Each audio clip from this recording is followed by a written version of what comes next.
You are listening to Stand Out, Get Noticed, episode 217.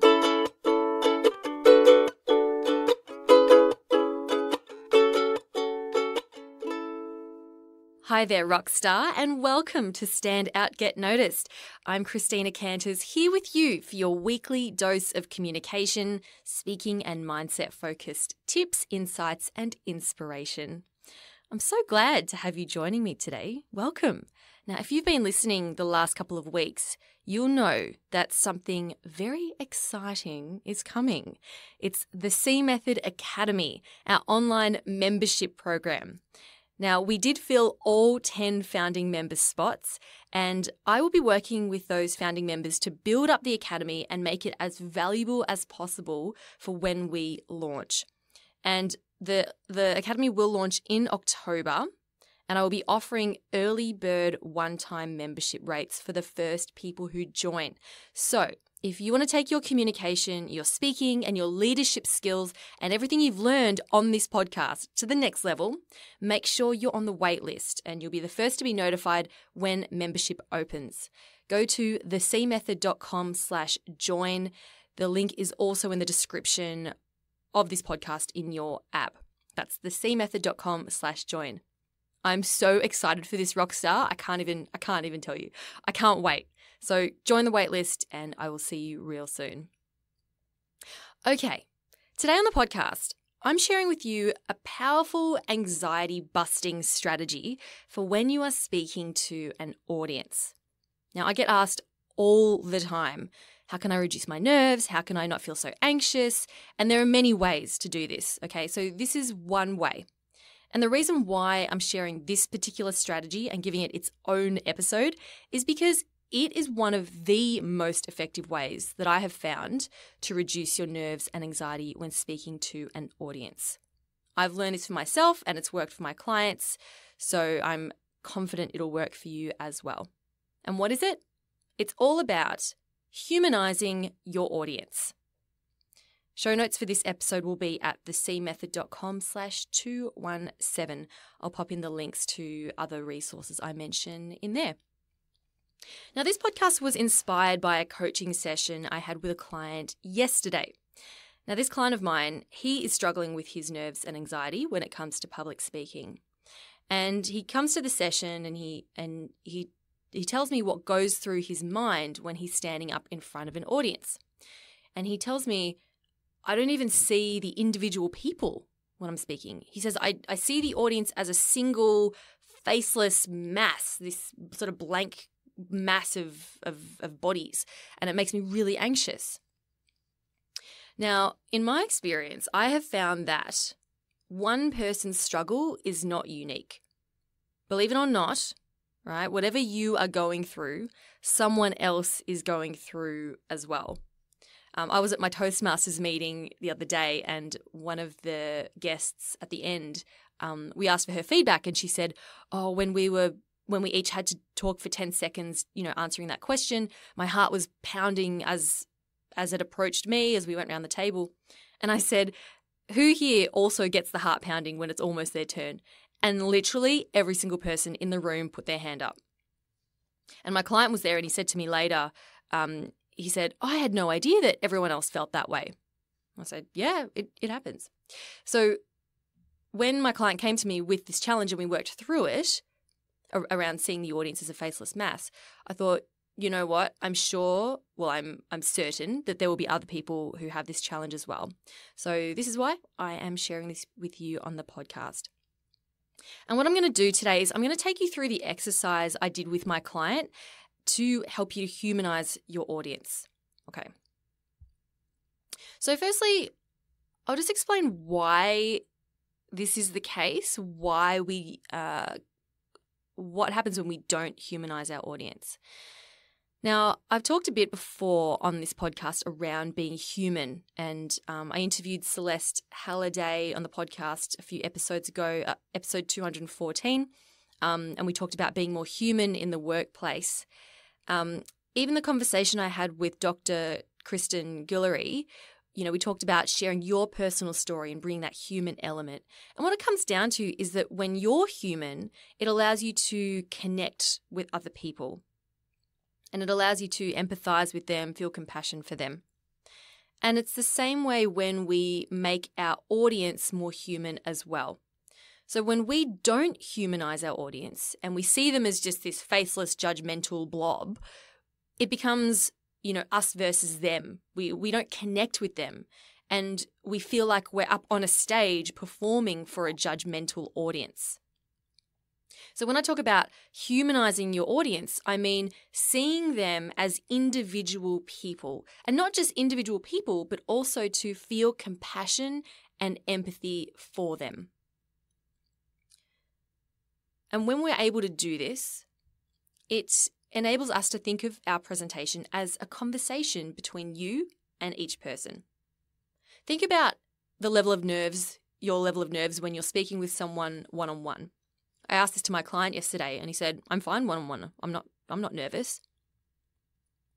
And it's because you're connecting with that person. You're learning about them, understanding them, and you see them as being equal to you, right? You're just two people having a conversation. Now imagine if you could do this with every single person in your audience. Imagining that that presentation is you simply having a conversation with each person. Another reason why this is so powerful, humanizing your audience, is that it takes the focus off you. Often a big cause of our anxiety is because we make the presentation all about us. We think, I have to be perfect. I have to deliver. I have to nail this. I have to look like I know more than the audience. I have to impress them. And we make it all about ourselves, which is incredibly nerve-wracking because we feel like we have to be perfect, which of course is impossible. So when we humanize our audience, it then takes the focus off ourselves. And I'll break that down for you.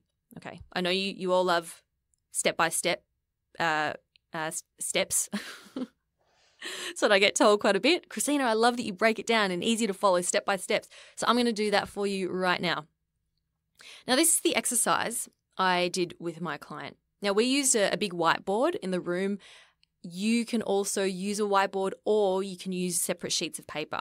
So I would recommend getting 5 sheets of blank paper or your large whiteboard and draw on each sheet of paper a stick figure face and leave some room for writing on the side as well. So maybe on half of that piece of paper, draw a stick figure. Doesn't have to be a good drawing, just a round face and, a face, some hair, maybe arms and legs if you want to go a little crazy. Now, each of these figures represents an audience member. Now, these could be real audience members that you know are going to be in your audience, or they could be, a caricature of someone who represents someone in your audience. And what you're going to do is write down next to the stick figure, what's their name, what's their age, what do they do, what position do they have? Do they have, what's their marital status? Do they have kids? What nationality are they? So write a few dot points about them and their demographic. Now these, you might make it up, right? Or you might actually know this for sure. Then after that, you're going to write down 3 problems that this person is facing right now. 3 problems. And you can make up these problems. You don't have to know this for sure. But I want you to think of, what are 3 everyday problems that they have? And this could be to do with anything that's going on in their lives. Okay? Now, I don't care who you are. Everyone has problems. I remember Dr. Kristen Guillory in the interview we did, she's a PhD, right? And she said that when she shared her personal story and her struggles, she once had a woman come up to her afterwards and say, I didn't realize PhDs had problems. And she was like, what? Of course we have problems. Even super rich people have problems, right? Super famous people have problems. They might have a drug habit, or they might have, they might be estranged from their family, or they might be worried about their kids being kidnapped because they're so wealthy, right? Even people who seem really successful have problems. Now, I want you to get really, specific about these problems, and you can make them as big or small as you want. Think about the problems you and your family and friends have. Being overworked, badly behaving kids, always forgetting to turn the iron off, tenants who don't pay their rent, a broken phone with a crack across the camera so you can't take selfies, finding pantry moths in your kitchen. Happened to me before. That's a real problem. Not feeling good enough at work, not knowing what to wear in the morning, a lost cat, being in debt, a loved one passing away, planes that get delayed, not enough money, too much money, pens that run out of ink, long lines at Disneyland, bad customer service, when your phone chews up all your data in a day and now you're stranded in the middle of nowhere without Google Maps and you have no idea how to get home. Everyday problems. Make something up. I want you to write these down next to the stick figures that you've drawn. And then once you've done that, I want you to say out loud who these people are. Okay, so have a look at this person you've drawn and what you've written. And say, okay, I'm talking to Sarah. She's 41 years old, works part-time as an accountant and has 2 young children. 3 problems she's facing right now are: she feels stressed because she doesn't have much time to herself, her car broke down yesterday and she can't afford to get it fixed, and her husband works long hours and isn't always around to take care of the kids. So this is one example, right, of an audience member. Another example, so I'm looking at the next stick figure on my wall and saying, I'm talking to Steve. He's 54 years old, the chair of the committee, lives in a nice suburb, has 1 grown-up son. 3 problems he's facing right now. He is very upset because he just found out his wife of 30 years is cheating on him, plus his son isn't speaking to him over a fight they had 6 months ago, and his doctor has told him he needs to give up alcohol for health reasons. Okay, so talk to your audience members and we'll explain, who is this person? Paint that picture.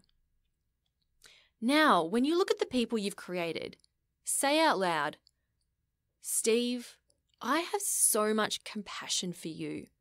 You are going through a lot right now. That must be really challenging for you. And I want you to really try to feel that compassion for your audience member. Poor old Steve. That'd totally suck to find out that your wife is cheating on you. How sad is it that your son isn't speaking to you? That's awful. Man, I have so much compassion. And on the outside, Steve might present that he's fine and he's successful and he's got nothing to worry about and he's super confident. But behind the scenes, man, he's got a lot of stuff going on. And when you can start to generate these genuine feelings of compassion and empathy for your audience, you realize that they're just humans with their own fears, worries, and insecurities. And it takes the focus off you. You think, oh my gosh, I really feel for you. Why am I worrying about my own insecurities when you are just as insecure, if not more insecure than me? Right? And doing that, it just softens us and it relaxes us and it takes away that level of anxiety. And I said to my client last night after he did this exercise, I said, how would you now feel speaking to an audience of, let's say it's Steve, right? I said, how would you feel if you were speaking to an audience of Steves? He said, I'd feel good. I wouldn't feel nervous because I know that the audience is, he is going through some really tough times. So it's powerful, Rockstar. It's super powerful. Now that might be enough for you right there, okay, to practice that. And I recommend you do this in a place you feel comfortable, by yourself or with a close friend, and talk this through and generate those feelings of compassion while you're there. So not while you're yet public speaking. So that's the first level, we might say. Now, the next step is to then do it on the spot, right? Or do it in that high pressure situation when you are speaking to an audience. Now, I recommend you do the first one first, right, by yourself in a room and practice that first while you're already feeling relaxed. Then, when you are in a higher pressure situation, a couple of extra tips for you. I might have mentioned this. In fact, I'm sure I've mentioned this before because it's really good. Talk to people beforehand. So go and meet them. Introduce yourself. Say, hi, my name is, what's your name? What brings you here today? And see them as the humans they are. I find this helps me so much if I'm speaking at a conference. You know, when you look at a big audience, you go, oh my God, look at this audience. They're all judging me.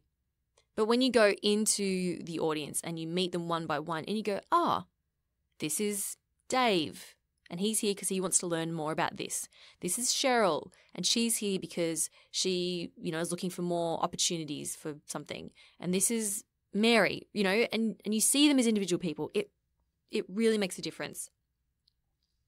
Now, so that's beforehand. That's before you speak. Now, when you speak, there are a few ways you could do this. I want you to find what works for you, because what works for me, what works for my client, might be different for you.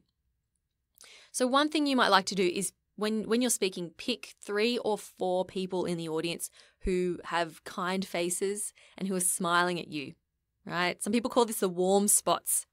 Look for the warm spots in your audience. And then in your mind, think, yeah, there's Steve. There's Steve, 54-year-old, wife's cheating on him, right? Look, you don't know this for sure, but you're just making it up, right? You're making it up. We're telling ourselves a story about the audience that's going to help us. So look from person to person and go, oh, there's so-and-so, and they have these problems. And as you are making eye contact, look at that person, make eye contact with that person and talk directly to them.